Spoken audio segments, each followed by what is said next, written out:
Hola, muy buenas tardes. Muy buenas tardes. Soy Miriam Israel. Soy tanatóloga paliativista de la Ciudad de México y me dedico a atender familias que tienen un paciente con una enfermedad terminal. Tengo más de 10 años trabajando en esto.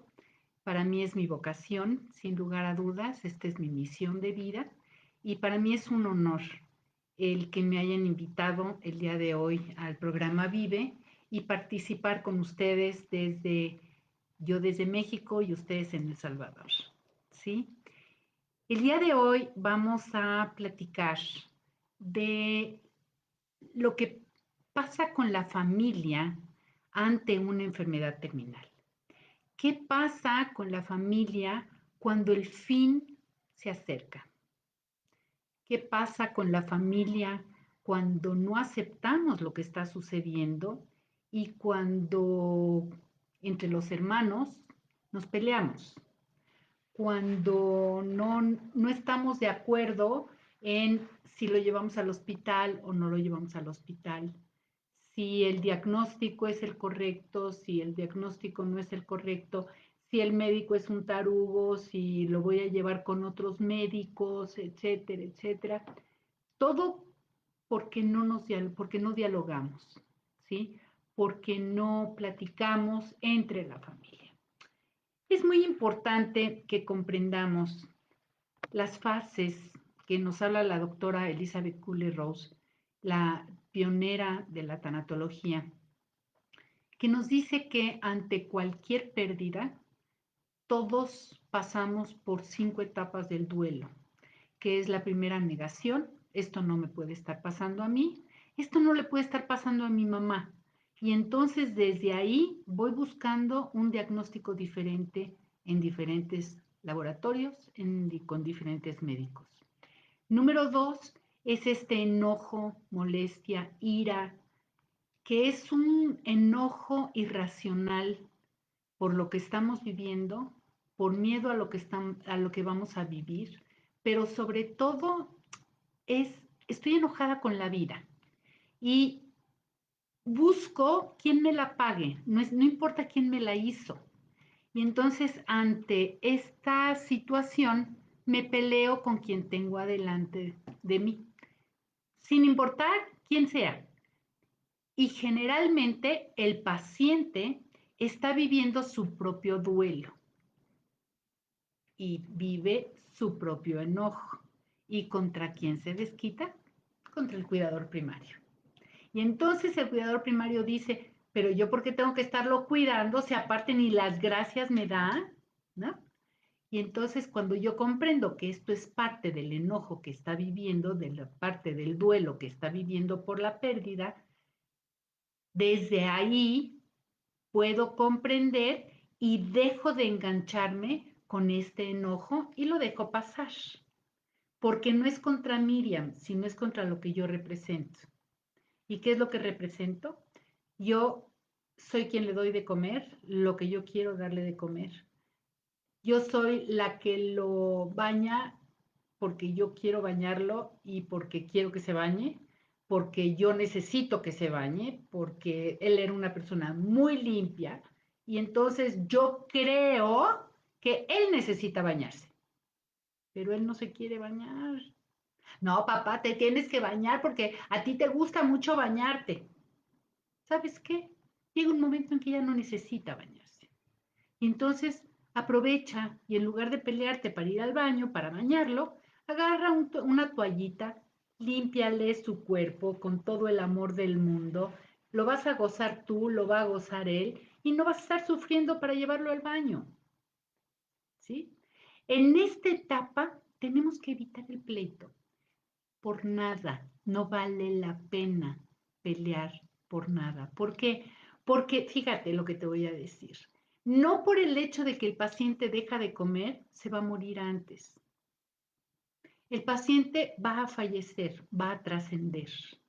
Y cuando yo lo comprendo, puedo dejar de pelearme, ¿sí? Porque no quiere comerse la sopa de espinaca que tanto bien le va a hacer. Yo creo que le va a hacer bien, pero él no quiere ya comer. o no quiere comer esa sopa de espinaca, ¿sí? Y entonces tenemos que comprender lo que está viviendo el paciente para dejar de pelear con él por cosas que realmente no valen la pena. Y entonces, fíjate, hablábamos de las etapas del duelo. Todos, todos los que tenemos una pérdida pasamos por esas etapas del duelo. Unos más, unos menos, pero todos, todos, absolutamente pasamos por esas etapas. Y dime tú si no es verdad. La primera es, repito, es esto de no puede ser a mi papá, ¿por qué mi papá y no el borracho de la esquina? ¿Sí? El segundo es el enojo ante la vida, y aquí es donde me enojo con Dios porque se está llevando a mi papá. Me enojo con, repito, con el que tengo yo delante. Número 3, la culpa. Me peleo con el médico, ¿sí? Y me peleo con mis hermanos porque siento culpa porque no lo llevamos al médico antes. Si lo hubiéramos llevado antes, si mi abuelita tuviera ruedas sería bicicleta, pero como no tiene ruedas, pues no es bicicleta. Y si no la llevamos antes, era porque esto era lo que le correspondía vivir, ¿sí? Dejemos de culparnos por cosas que no hicimos, ¿sí? Mejor vivamos lo que nos queda de vida de una forma disfrutando a papá, a mamá, a mi hijo, ¿sí? A la persona que está junto a mí, en lugar de pelear con ella y en lugar de llevarla al hospital para que le pongan una sonda nasogástrica o para que le metan un tubo y lo duerman, porque para ponerle el tubo tienen que dormirlo, si anestesiarlo o un coma inducido, como le quieran llamar. Yo me pregunto, ¿vale la pena realmente? Cuando sé en el fondo de mi corazón que no hay una sanación. Cuando sé que lo único que voy a hacer es alargar la agonía. Y entonces, fíjate, en lugar de llevarlo al hospital y que muera en cuatro paredes solito, deténlo en casa, abrázalo y dile cuánto lo amas. ¿Sí? Trabajemos, y lo vamos a trabajar el día de hoy, ¿sí? Trabajemos esta despedida desde lo más profundo de tu corazón. El otro día alguien me decía, es que no se puede uno preparar para dejar partir a un ser querido. Yo te firmo que sí se puede trabajar para poder dejar ir, dejar que transmute, ¿sí? Que dé el salto cuántico, sí se puede trabajar en ello. ¿Sí? La cuestión es que tenemos que verlo, tenemos que observarlo y tenemos que abrir nuestra mente para ver otras posibilidades. Tenemos la negación, esto no puede estar pasando. Tenemos el enojo, la ira. Luego tenemos la culpa, ¿sí? Del y si yo hubiera. Y luego tenemos una depresión. Esta depresión es una tristeza un grado más arriba, ¿sí? De cualquier tristeza normal. Pero esta depresión no se quita con chochos, no se quita con medicamento para, para, para la depresión, ¿sí? ¿Por qué? Porque no es un problema químico, es un problema emocional, es una enfermedad del alma, es una enfermedad de las emociones, no del cuerpo físico. Y entonces, para poder trabajar este duelo, necesitamos, uno, hablar, dialogar, trabajarlo, ¿sí? Y número dos, podemos ayudarnos, podemos respaldarnos con flores de Bach, ¿sí? Que es un medicamento que va para las emociones. No tiene ningún inconveniente con ningún medicamento alópata, ¿sí? Y se puede tomar sin problemas. Pero bueno, esa es otra historia. Para eso tienes que acercarte con una persona, con un terapeuta, ¿sí? De tu comunidad que te pueda ayudar para trabajar esto. Estos 4 pasos van de arriba para abajo hasta que llego a la aceptación. Y cuando llego a la aceptación, créeme, es cuando bajo los brazos y digo, Señor, hágase tu voluntad. Pero aceptando que es a su tiempo, no a mi tiempo, porque muchas veces le digo, hey patrón, apúrate porque yo ya tengo rápido, porque necesito, porque tengo prisa, porque tengo que irme a trabajar, porque tengo que hacer mil cosas. No, cuando yo estoy en la aceptación es porque realmente digo, Señor, hágase tu voluntad. Pero para poder llegar a este lugar, necesito haber terminado, concluido las cosas que tengo pendientes con papá, o con mamá, o con un hijo, o con un marido. Ups, pero ahí te va. No es porque se esté muriendo o se deje de morir.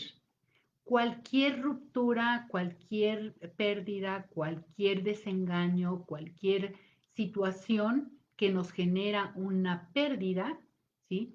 Es importante que la trabajemos porque toda pérdida no trabajada es acumulada y se va acumulando adentro de nosotros desde lo más profundo de nuestro ser. Es como la armadura del caballero andante, creo que se llama el libro, buenísimo, por cierto, eh, en donde vamos formando una armadura enfrente de nosotros para protegernos del mundo exterior. Y entonces, para que no me duela, para que no interfiera, para que no entre, ¿sí? Y me duela. Toda pérdida no trabajada es acumulada y entonces vamos separándonos, ¿no? Del mundo exterior porque ya no quiero que me siga doliendo. Hay un taller que doy en relación a estas pérdidas. Es todo un taller fabuloso de 4 módulos. ¿Por qué? Porque hablo primero de las pérdidas que vivimos y luego qué parte de tu cuerpo se está yendo ese dolor y después qué tanto escuchas a tu cuerpo y qué tanto escuchas a tu alma y cuáles son tus creencias, qué es lo que te enseñó papá y mamá o cuáles son realmente tus propias creencias. Pero ese es un taller que luego con mucho gusto puedes entrar a mi página y ahí lo vas a ver, ¿sí?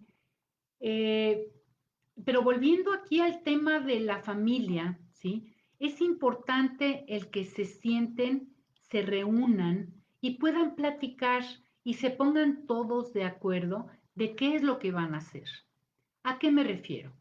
Si mamá a mí me dijo que no quiere que la lleven al hospital, que se quiere quedar en su casa, que esto es lo que generalmente dicen los pacientes. Esto es lo que generalmente nos dicen, mira, yo no quiero ir al hospital, no quiero que me entube, no quiero que me haga, a mí déjenme en mi cama y ya, el tiempo que sea, no importa. Pero por supuesto, mi hermano no está de acuerdo porque él trae problemas con mi mamá de hace 2 o 3 años que no se hablan y entonces él dice, no, no, vamos a llevarla al hospital porque yo lo necesito. No es porque mi mamá lo requiera, sino es porque yo creo que con eso puedo limpiar mi culpa. Perdón, pero es real. Cuando yo me siento con la familia y puedo hablar y puedo dialogar de cómo se sienten, nos damos cuenta que muchas veces estos enojos y estos pleitos son de toda una vida atrás, ¿sí? Y que de repente ahorita salen y queremos cambiar lo que ha sucedido los últimos 2 o 3 años. Y entonces es muy, muy, muy importante el que comprendamos que lo mejor que podemos hacer es para mamá, es para que mamá esté bien y esté lo mejor posible. Si me sigues, es importantísimo que nos demos cuenta qué es lo de mamá y qué es lo mío. ¿Por qué es mi presión para llevarla al hospital? Yo qué es lo que traigo pendiente. Y entonces, fíjate, en lugar de llevar a mamá al hospital y alargar la agonía en el hospital, porque es eso, en el hospital, la pregunta es, ¿por qué mejor no aprendemos a despedirnos en la casa? ¿Por qué no en la casa? Le, hay 4 pasos que yo siempre les sugiero hacer con una familia para despedirse, como decía hace rato, para trabajar y prepararnos para la despedida. Y fíjate, son 4 pasos. Es te honro como mi padre, te honro como mi madre. ¿Qué quiere decir con eso? Te acepto tal cual eres. Tal cual eres. Tú no tienes que cambiar para que yo te ame. Y te acuerdas, en la Biblia dice, honrarás a tu padre y a tu madre. Número 2, te agradezco a papá y a mamá, te agradezco la vida y todo lo que tengas por agradecerle. Todo, la escuela, la comida, los viajes, todo lo que tengas por agradecerle. Número 3, te pido me perdones por cualquier acto u omisión, cualquier cosa que haya yo hecho o dejado de hacer que te pudo haber ofendido.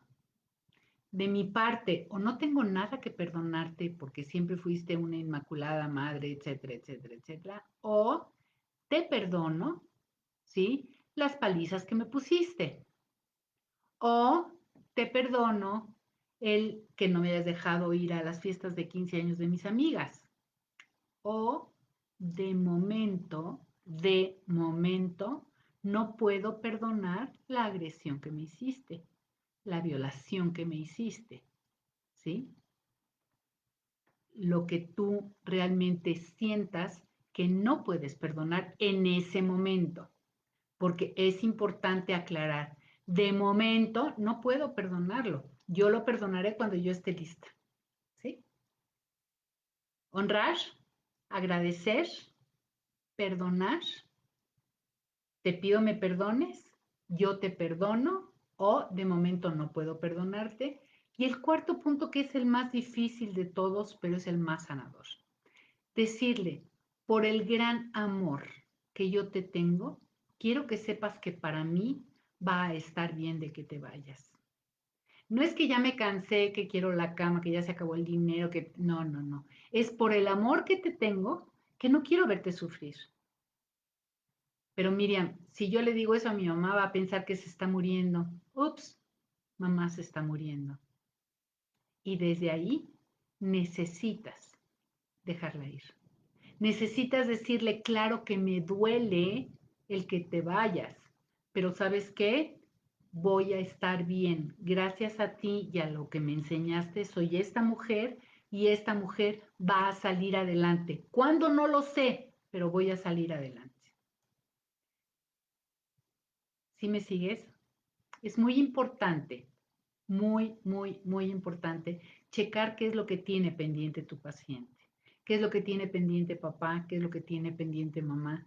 Una mamá que tiene un hijo con discapacidad no se puede ir, le cuesta mucho trabajo, hasta que no escucha quién se va a hacer cargo de ese hijo con discapacidad.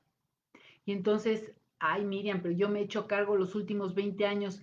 Acércate al oído y dile, mamá, no te preocupes por fulanacio. Yo me voy a hacer cargo de él como lo he hecho durante tanto tiempo. ¿Sí? Porque si no, mamá no se puede ir en paz, se queda con esta angustia. Igual, si un paciente tiene un pendiente con un hermano, que tiene un pleito con un hermano, o tiene un problema con el socio, o no hizo el testamento, es importante que le ayudemos a cerrar esos ciclos que tiene pendientes. Muy, muy, muy importante. Porque para poderlo ayudar a que se vaya en paz. Tenemos signos que nos dicen cuando un paciente está llegando al final de su vida. Y es importante que lo observes, que abras tu mente, que lo observes y te des cuenta de lo que está sucediendo. Uno es que empiezan a decir que ahí está mi papá, o empiezan a hablarle papá, papá, papá, y se quedan viendo en un punto fijo. Es el momento de decirle, tómale la mano y vete con él. No es que está alucinando, no es de que está ya loco, no es que los medicamentos se le treparon, no. Es una realidad que el alma de este ser amado para ellos viene para acompañarlos. Y entonces es el momento de decirles, tómale la mano y vete con él, ¿sí? O vete con ella. No tengas miedo, vienen a acompañarte. Y desde ahí le estamos dando una tranquilidad. Cuando un paciente empieza a levantar la mano que ya no puede hablar, ¿sí? O que no puede mencionar esto que te estoy diciendo, levanta la mano y es porque quiere tocar a este ente, a esta energía que está ahí presente. Y entonces es muy importante que le tomemos la mano y que le digamos, yo te voy a acompañar hasta donde yo te pueda acompañar. Después, sigue tu camino, vas a estar bien. Cuando yo le hablo con esta certeza, con esta seguridad, créeme, el paciente lo percibe, se da cuenta y lo vive igual. Es muy importante que lo veamos esto. Luego tenemos situaciones que mucha gente se molesta hasta que lo capta cuando les pregunto, oye, ¿ya tienes visto lo del funeral? ¿Lo van a enterrar o lo van a cremar? ¿Qué van a hacer? No es lo mismo contratar una agencia funeraria un día antes que un minuto después. Un minuto después ya estamos con la angustia, ya estamos con el dolor, ya estamos con el gran problema encima.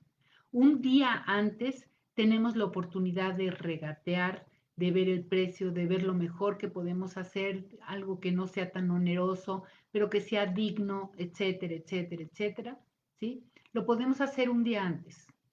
Un minuto después ya no. ¿Por qué? Porque nuestra cabeza no está en su lugar. Yo no sé ustedes, y me imagino que las agencias funerarias deben de trabajar más o menos igual, pero aquí no, hay que pagar para que arreglen los trámites funerarios, o sea, del gobierno.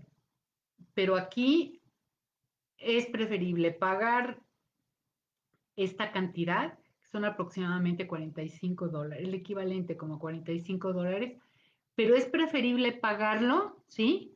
Y no tener que hacer esos trámites, porque son muy engorrosos, porque son muy dolorosos, te pueden llevar todo un día. Cuando tu cabeza está en tu ser querido, en tu ser amado que acaba de fallecer, tú no estás para hacer esos trámites legales. Y entonces, y los tiene que hacer un familiar muy cercano. Entonces, son cosas que podemos hacer con anticipación, con antelación, que nos pueden ayudar, ¿sí? A vivir esta situación. Me gustaría, si es que tienes preguntas, si tienes dudas, si lo puedes poner en el chat, si en los comentarios para poder, con mucho gusto te amplío tu duda, si no puedo respondértela, pero sobre todo para ver qué es lo que pasa, ¿no? Y qué podemos hacer para vivir con la menor angustia posible el último tiempo que tenga de vida mi ser querido. Y esto, créeme, lo podemos lograr a través de los cuidados paliativos.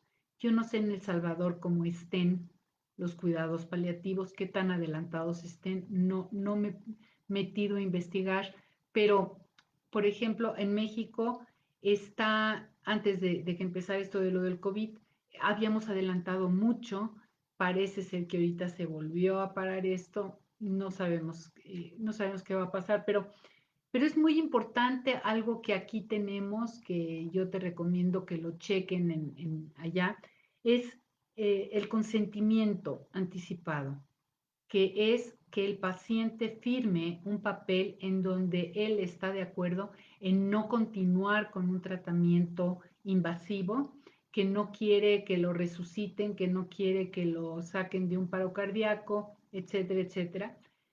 Pero yo lo que le digo a la familia es, aunque no tengas ese papel firmado, si tú ya escuchaste, si papá ya te dijo que no quiere ir al hospital, es su decisión y tenemos que respetarla.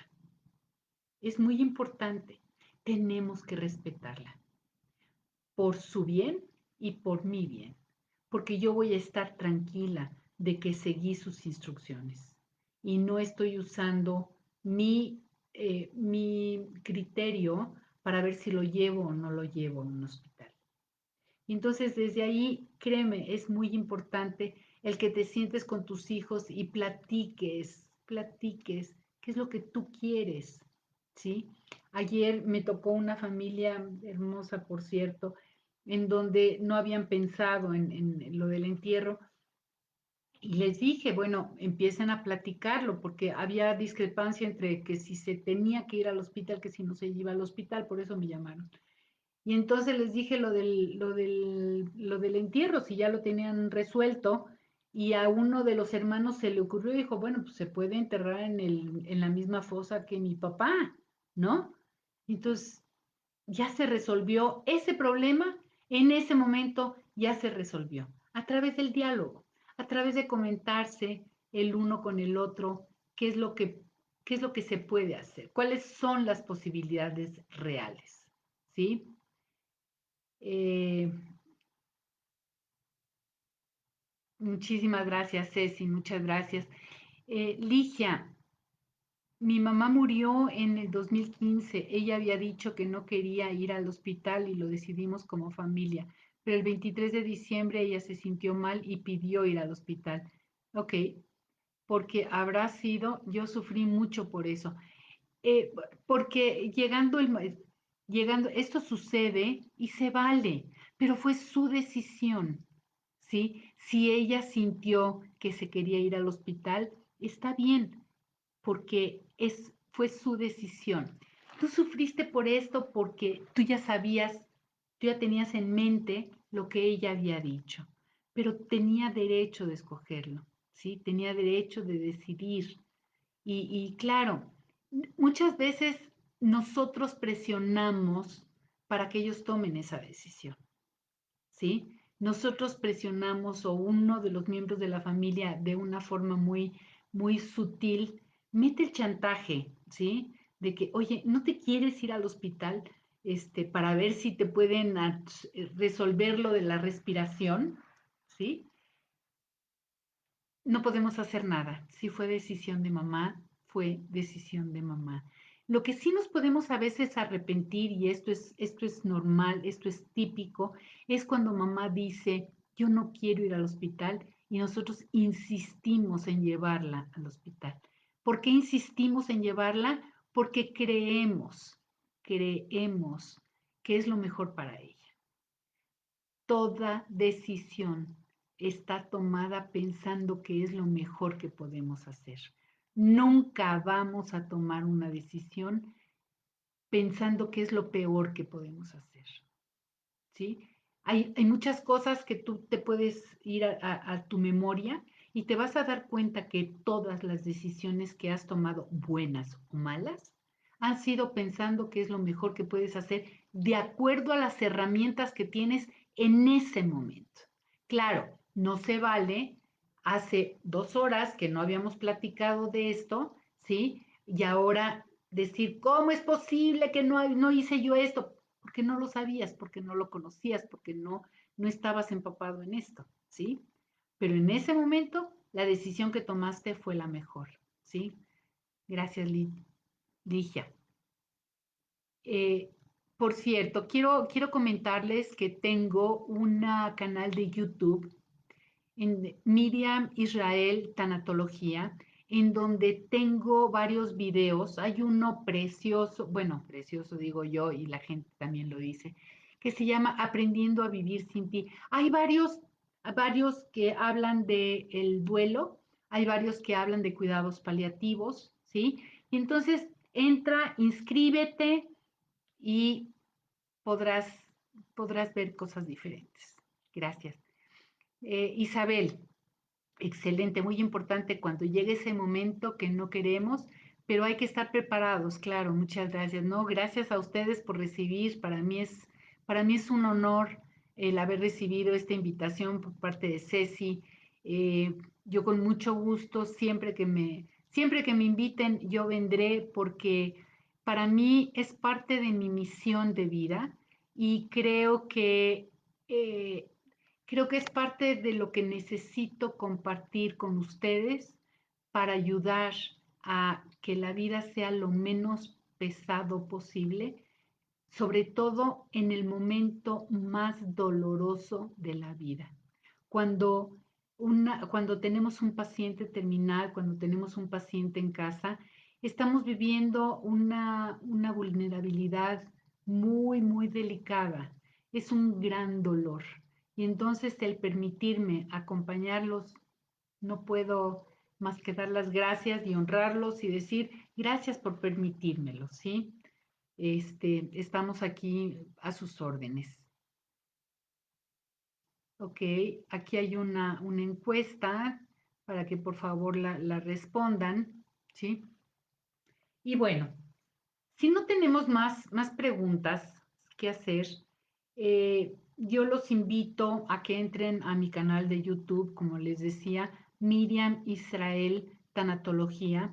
También tengo en el Facebook Miriam Israel Tanatología y tengo uno de Caminos Paliativos de Luz. No los invito a entrar a mi página personal porque ya estoy saturada, no puedo invitar más gente, pero estoy tratando de publicar casi todo en Miriam Israel Tanatología.